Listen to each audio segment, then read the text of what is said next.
ज्यांच्या शुभ हस्ते आज या कार्यक्रमाचं भूमिपूजन झालं आहे ते राज्याचे लोकप्रिय मुख्यमंत्री देवेंद्रजी फडणवीस, राज्याचे उपमुख्यमंत्री माननीय एकनाथरावजी शिंदे, मंत्रिमंडळातील आमचे सहकारी मंगल प्रभात लोढा, ॲडव्होकेट आशिष शेलार, डॉक्टर पंकज भोयर, कार्यक्रमाला उपस्थित असणारे आमचे सहकारी श्रीयुत मिलिंद कोटेचाजी, पराग शहाजी, राम कदमजी, सर्व उपस्थित, विशेषतः महायुतीचे उपस्थित असणारे सर्व सन्मान्य आजी माजी पदाधिकारी, ज्यांच्या विनंतीला मान देऊन आपण सगळेजण ह्या कार्यक्रमाच्या करता आलो ते MMRDAचे आयुक्त डॉक्टर संजय मुखर्जी, SRAचे डॉक्टर महेंद्र कल्याणकर, राज्य सरकारचा आणि MMRDA SRA सर्व उपस्थित असणारा अधिकारी वर्ग, कर्मचारी वर्ग,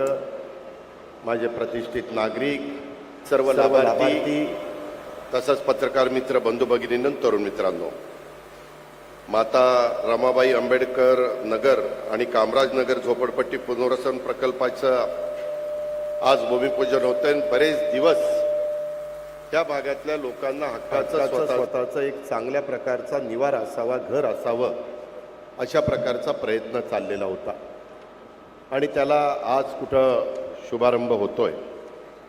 त्याच्यामुळं हा प्रकल्प म्हणजे ह्या परिसरातल्या हजारो कुटुंबांच्या स्वप्नातल्या घरांचा पाया आहे असं म्हटलं तर काही चुकीचं ठरणार नाही. या निमित्तानं मी भारतीय घटनेचे शिल्पकार भारतरत्न डॉक्टर बाबासाहेब आंबेडकर यांच्या कार्याचं स्मरण करून त्यांना अभिवादन करतो. ज्यांच्या नावाने हा परिसर ओळखला जातो त्या माता रमाबाई आणि थोर स्वातंत्र्य सेनानी कुमारस्वामी कामराज यांना देखील मी अभिवादन करतो. रमाईनगर आणि कामराजनगर हा परिसर म्हणजे केवळ झोपडपट्टीचा समूह नाही आहे, तर ही जागा संघर्ष, आत्मसन्मान आणि जिद्दीचा साक्षीदार आहे. देशाची आर्थिक राजधानी असणाऱ्या मुंबईच्या विकासामध्ये इथल्या कामगार तसंच कष्टकरी बंधू भगिनींच्या श्रमाचा आणि घामाचा मोठा वाटा आहे. हा परिसर महाराष्ट्राच्या सामाजिक जागृतीचा, परिवर्तनाचा आणि चळवळीचा एक सशक्त अशा प्रकारचा केंद्रबिंदू राहिला. राज्याच्या कानाकोपऱ्यातून म्हणजेच मग कोकण असेल, विदर्भ, मराठवाडा, उत्तर महाराष्ट्र, पश्चिम महाराष्ट्र या भागातून आलेले माझे कष्टकरी, श्रमिक आणि विचारशील नागरिक या परिसरात जवळपास 50 ते 60 वर्ष एकत्र राहून सामाजिक ऐक्याची अनोखी परंपरा घडवत आलेले आहेत. आणि याच परिसरामध्ये राज्यमंत्री दयानंद म्हस्के असतील, आंबेडकर चळवळीतील DP पवार असतील, विठ्ठलराव साठे असतील, यांच्यासारखे अनेक कार्यकर्ते ह्या परिसराने घडवले. संयुक्त महाराष्ट्राची चळवळ असो किंवा समतेसाठीचा लढाई, या भागाने नेहमीच पुढाकार घेतला आणि शिवशाहू फुले आंबेडकर यांच्या विचारांचा वारसा या परिसरांनी जपला आणि जोपासला. आता माता रमाबाई आंबेडकर नगर हे नाव उच्चारताच आपल्या मनामध्ये समता, निष्ठा आणि त्यागाचं प्रतीक असलेले महामानव डॉक्टर बाबासाहेब आंबेडकर यांच्या सहचरणीची मूर्ती डोळ्यासमोर उभी राहते. डॉक्टर बाबासाहेबांच्या यशस्वी वाटचालीमध्ये या माऊलीचं फार मोठं योगदान होतं. माता रमाई आणि के कामराज यांच्या नावाने ओळखल्या जाणाऱ्या या भागात आज या प्रकल्पामुळं स्वाभिमानाचं नवं पर्व सुरू होतं आहे. या गोष्टीचा माझ्यासारख्याला समाधान आहे, अभिमान आहे. कामराजनगर परिसरातील तमिळ भाषिकांबरोबरच देशातील विविध भागातील कष्टकरी अत्यंत गुण्यागोविंदांनी राहत आलेले आहेत, हेही आपण पाहतोय. आज मला आपल्याला सगळ्यांना सांगायचं आहे, दिवाळी तोंडावर आलेली आहे. गणेशोत्सव आपण साजरा केला, नवरात्र साजरा केला, दसरा झाला आणि दिवाळी उद्याच्याला येऊ घातलेली आहे आणि त्याच्यानंतर नवीन वर्ष सुरू होतं आहे. आपल्याला ही येणारी दिवाळी आणि नवीन वर्ष सर्वांना सुखाचं, समृद्धीचं, आनंदाचं, भरभराटीचं जावं अशा प्रकारच्या शुभेच्छा देतो. अनेक महत्त्वाचे निर्णय आम्ही देवेंद्रजी मुख्यमंत्र्यांच्या अध्यक्षतेखाली जी कॅबिनेट होते त्याच्यामध्ये घेत असतो. आज त्यांच्या अध्यक्षतेखाली झालेल्या मंत्रिमंडळाच्या बैठकीमध्ये अत्यंत महत्त्वपूर्ण निर्णयाची माहिती मला आपल्याला देताना अत्यंत आनंद होतोय.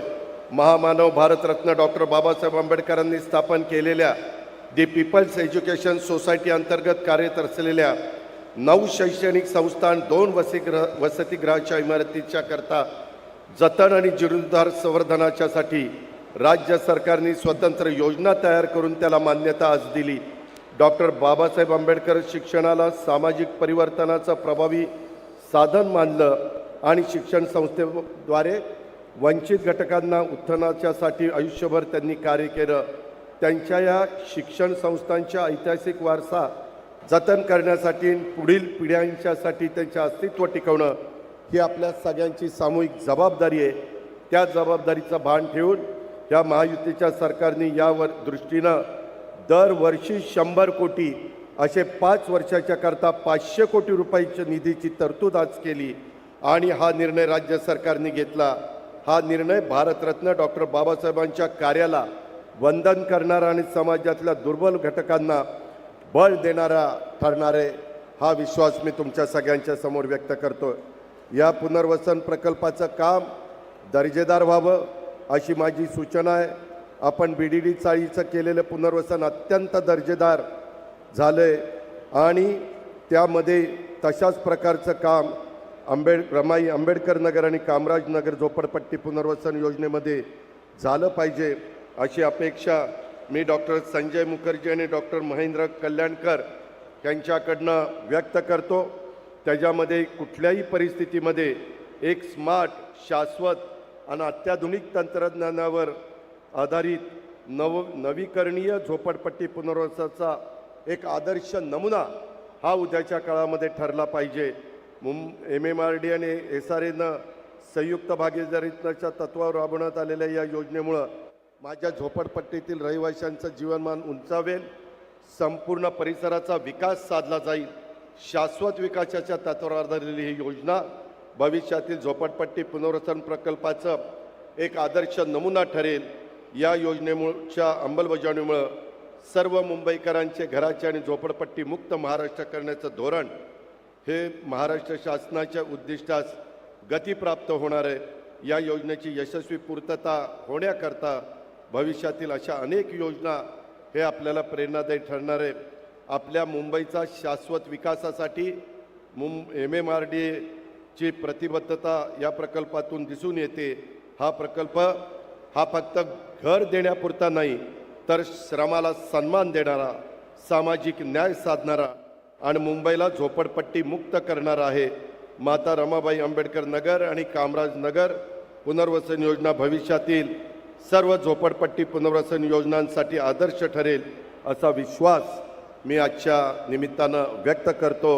आणि ह्या एकंदरीत उभारणीमध्ये किंवा हे सगळे झोपडपट्टी खाली करण्यामध्ये लोकांचं त्यांच्यामध्ये परिवर्तन करण्याच्यामध्ये ज्यांनी योगदान दिलं त्या सर्व सहकाऱ्यांना मी मनापासून धन्यवाद देतो. तुमच्या सगळ्यांचा हातभार लागला म्हणून हे शक्य झालेलं आहे, हे कदापि आम्ही विसरू शकत नाही. अशाच पद्धतीचा एकोपा आपण आपल्या महाराष्ट्रामध्ये ठेवूया आणि शाहू फुले आंबेडकरांच्या विचारांनी आपल्या महाराष्ट्राला पुढे नेण्याच्या करता आपण सगळेजण तत्पर राहूया ही अपेक्षा व्यक्त करतो आणि थांबतो. धन्यवाद. जय हिंद, जय महाराष्ट्र. धन्यवाद दादा. मंडळी, सर्वसामान्य